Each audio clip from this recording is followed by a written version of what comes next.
Hi everyone and welcome to National Careers Week. I am very lucky to be joined by Claire, who is an outreach officer at Newcastle University, and she's doing lots of wonderful things in the world of STEM. So we're going to be having a chat with Claire today about how she's got into her role at the uni, what sorts of things that involves, and why she is so passionate about STEM and specifically getting women into STEM. So, Claire, could you just tell us a little bit about your role and what that involves at the uni? Of course. So I'm a STEM outreach officer. So a lot of people don't know what that means. If I say I'm an outreach officer, everyone's like, oh, okay. So it basically means that we do outreach. So we go out to schools and colleges around the Northeast and around the UK and try and show young people how exciting STEM can be. So that's science, technology, engineering and maths. So talking about the courses you can do at university and the careers they can lead to and all the cool stuff you could do. And we also do events on campus as well. So we bring students to us and show them all the cool facilities we have, show them around campus, and introduce them to real life scientists and engineers as well, and hope to inspire them a little bit. I feel like that is such a lovely job. I think specifically with STEM, like you've just mentioned there, I think showing people real engineers, real scientists is great, specifically when they're so young as well. But that's amazing. So is this a role that you knew that you wanted to go into? At what point did you decide you were going to go down this route? No, I didn't ever think that I would be doing this. I don't think anyone, well, especially when you're young, you don't really think these types of jobs exist. Yeah. So when I was really young, I wasn't even interested in sciences at all. I wanted to be like a writer and an illustrator and be all arty and creative. And that kind of continued up until sixth form. And in my first year of sixth form, I picked A levels in English literature, English language, art and psychology. And I just thought psychology because it sounded interesting. And then halfway through the year, I kind of didn't really like English and art anymore. I was like just getting really frustrated with it, how our teachers were all like, oh, it's no right or wrong answer, it's all your opinion, how do you interpret this text and all that. And I was like, but why is my opinion not worth an A? Like, I just didn't really get it. But I really loved psychology and I was doing well in that. And then around halfway through the year, I don't really know what sort of triggered it, but I just thought, well, I'm better at sciences. I want to do the sciences now. And I just kind of thought I'll be a doctor. Obviously, I'm not a doctor. Didn't plan out, but I finished that year and then I changed my A-level subject. So I did then carried on with psychology and did biology, chemistry and maths. Applied to do medicine. Didn't get into medicine. It's very competitive. And I don't think I really was doing it for the right reasons. I think my dad was very excited when I suggested that maybe I want to be a doctor. And he was kind of like, yes, you do. Go and do that. And yeah, obviously I didn't quite get in. I got the grades, but didn't do well in the interview. So yeah, it's very, very tricky medicine. And I'm now like seeing things like, what's it called? This is going to hurt. That new, have you seen that? Yeah. I'm like, oh, I'm so glad. I'm so glad I'm not a doctor. I don't think I would have been great. So then when it came to applying for, so when you apply for university, you kind of have your 5 choices or your 4 choices for medicine. And then if you get rejected from everywhere or you reject all your offers, you can go into this extra thing called Ucas Extra. And that's what I ended up doing. So that's kind of before you get your results, before clearing. And not all courses in universities are in there. It's just kind of what's left. And I saw that at Newcastle, you could do a degree in biology and psychology together. And I was like, oh, they're my favourite A-levels. So yeah, I'll go and do that. And that was kind of as much as I thought about it. And I kind of thought, if I do a degree that I like, I'll probably get a job that I like. And it kind of worked. So I went off to Newcastle, did that. And then again, when I graduated, I was like, I still don't really know what I want to do. I didn't really fancy working in a lab every day. So I went and worked in a cake shop instead. So I worked as a baker for a few months, and then I was like, maybe I should use my degree. And then I worked in marketing for a little bit. And then I just kind of really missed sciences and learning about cool stuff all the time. So then that's when I kind of looked for jobs and I found the job at the university. So my first job at the university was street science graduate ambassador. So similar job to what you used to do, Jess.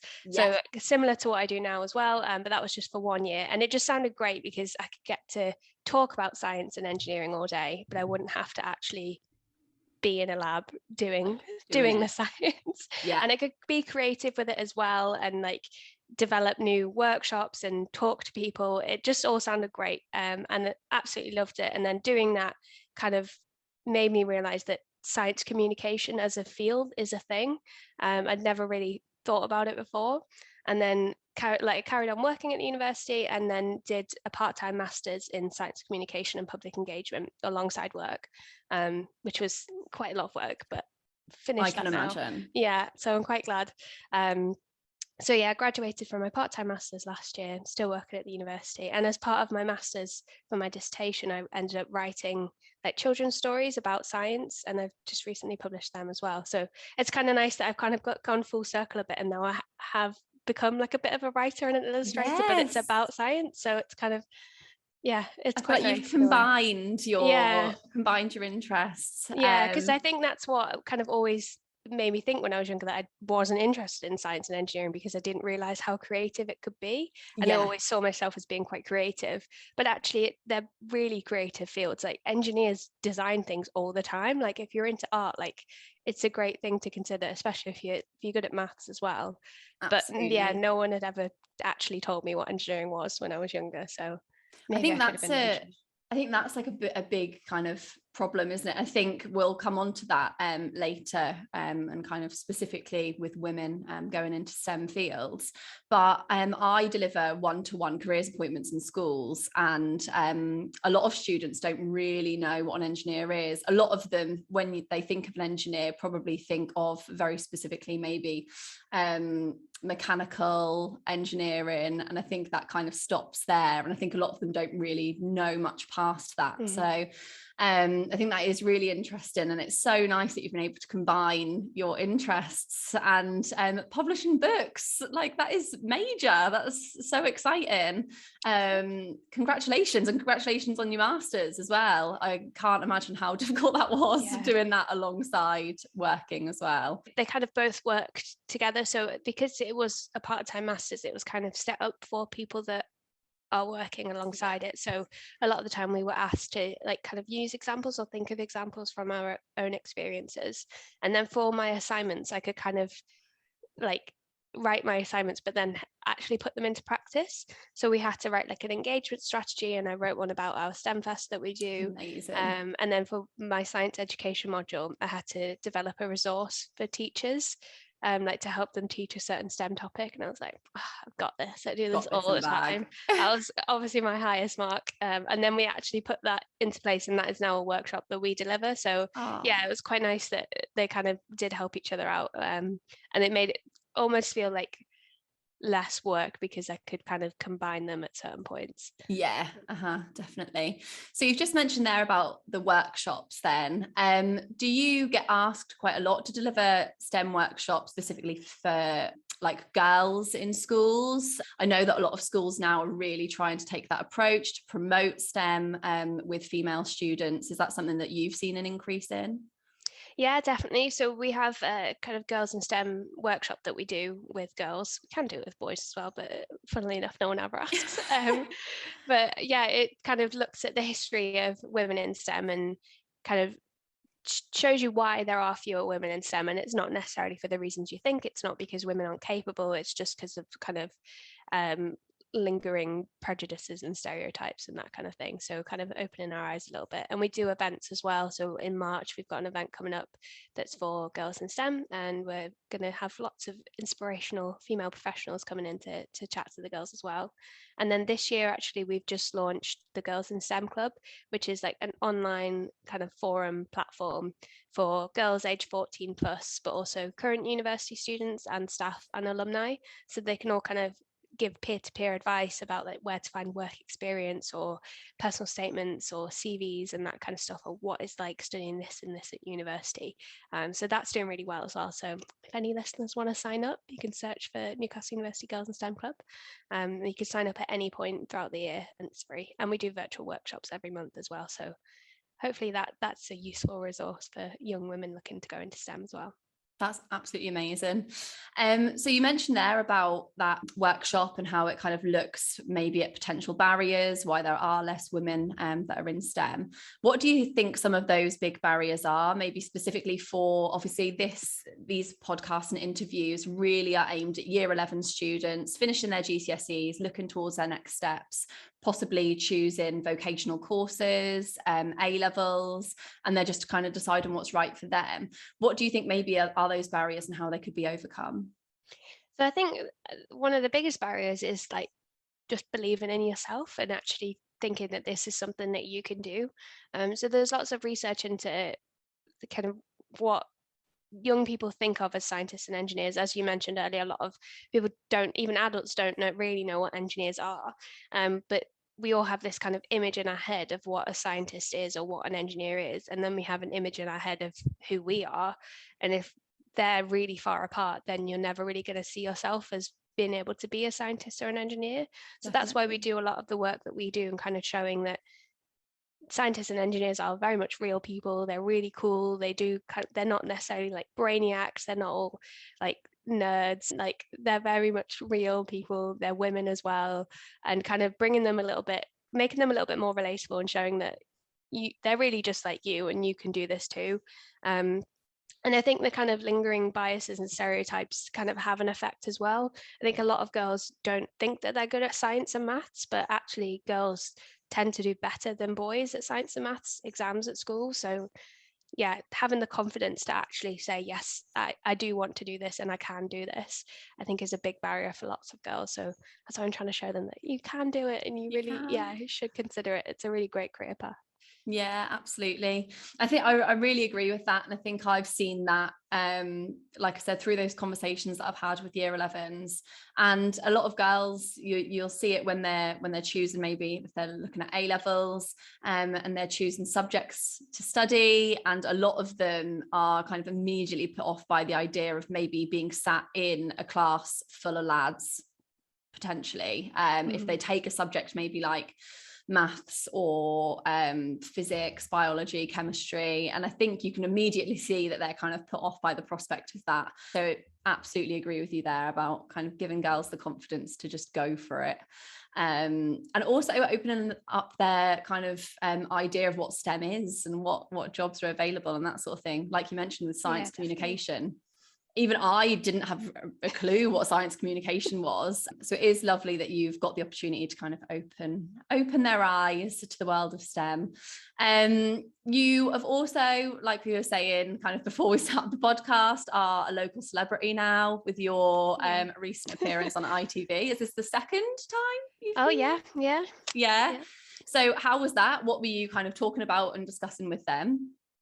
So they had me on, I should say it was the ITV Tyne-Tees regional news, so not quite national celebrity yet. But it was for next year, I think we'll go national. So it was for International Day of Women and Girls in Science, which was a couple of weeks ago now. And they basically just wanted to chat about what we do, to kind of what we were just saying, really, about kind of encouraging and inspiring more girls to consider STEM. So they came onto campus and filmed one of our events, and spoke to some of the girls that were on the event as well. And it was quite nice to see, like, because I was out of the room when they were doing their interview, so I had no idea what they were saying. I was like, please be positive. So yeah, they were positive. They enjoyed the day. So yeah, that was quite nice. Whereas last year when I was on, it was kind of during lockdown, so it was just a Zoom interview. So they didn't really get to see us in action. So it was quite nice having them on campus this year, although it did kind of make the event a little bit more stressful, but it worked out in the end. Oh, amazing. That's super exciting as well. And again, another achievement. So that's really lovely. So just kind of to wrap up, we are asking kind of all of our guests this, but what advice would you give to year 11 students now who are deciding what they're going to go on and do in the future? So if you're considering a career in STEM, I would definitely recommend thinking about doing maths at A level. Maths is always really helpful, especially if you're good at maths at GCSE, then yeah, really consider doing maths at A level. It is a bit of a step up, but all A levels are a step up, and it can be quite hard, but it's it's also quite easy to score highly in maths as opposed to like a humanities, because it's either right or wrong. So as soon as you understand like the methods, you put the numbers in, you can work it out, and you can get 100%, whereas you're never really going to get 100% in an essay as such. And that's kind of the same with all sciences. That's why I kind of preferred sciences. Like, it's right or wrong, I get it. But maths it opens so many doors. Like, if you want to be an engineer, for pretty much every engineering course, maths A level is required. It can help if you want to go into biology or chemistry or even psychology. There's statistics in kind of all sciences, but like, if you're not into maths, don't let that put you off, because you don't necessarily need to be good at maths for everything, but if you are, it can really help. But yeah, and don't be afraid to take a broad range of A levels as well. If you're not sure, like, you can mix and match and do, say, like maths and biology, and then do English and art or whatever. Like, you can do a mixture of A levels. But if you know where you want to be, or like what you want to do, whether that's in STEM or not, I would definitely recommend figuring out how you get there and working backwards. So if you know you want to be like an aerospace engineer, then figure out what degree you need for that. So either like an aerospace engineering degree or a mechanical engineering degree, and then figure out what A levels you need to do to get onto that course. So look at different universities, look at their entry requirements. Most of them will say maths and physics for that example. So then pick those. And then the others, it doesn't matter so much. Most universities will ask for a STEM course for at least 1 or 2 science A levels, so you do have the flexibility to have that isn't. But also, like, don't put too much pressure on yourself. If you don't know what you want to do right now, you'll figure it out. I didn't know, and I just sort of changed my A levels and then picked a degree just based on what subjects I like, and then sort of like faffed about, but I figured it out in the end. And then you can always change at different points. Like, I changed my A levels. You can change your degree. You can go back to university when you're in your 50s if you want to. Like, there's always time to change your mind and change your path if you want to. So don't worry about it too much. But if you do have an idea in mind, then definitely do your research and look into how you can actually get there. Yeah, definitely. I think that's really, really good advice. And I think I say this to students all the time, but it's so important that you're enjoying what you're doing. And I think especially with A level, because let's not beat around the bush, it is a step up from GCSE, obviously. And I think if you're finding it hard and you're not even kind of enjoying or interested in the subject you're studying, it makes it 10 times harder. So I think it is really important that you're enjoying the subjects that you're studying as well. Definitely. And I think it almost feels easier if you enjoy it, because you'll actually want to do the reading and your homework and pay attention, and you'll not be kind of snoozing in class. You'll actually want to learn. So it always helps. Definitely. That is fantastic. Thank you so much for joining me, Claire. Thanks for having me. Yeah, it's been really, really lovely to have a catch up, and it's nice for me as well to hear about kind of your journey and how you've got to where you are. And if you are looking for any more information about STEM related careers, then you can get in contact as well. But thanks so much, Claire. It's been really lovely chatting to you today.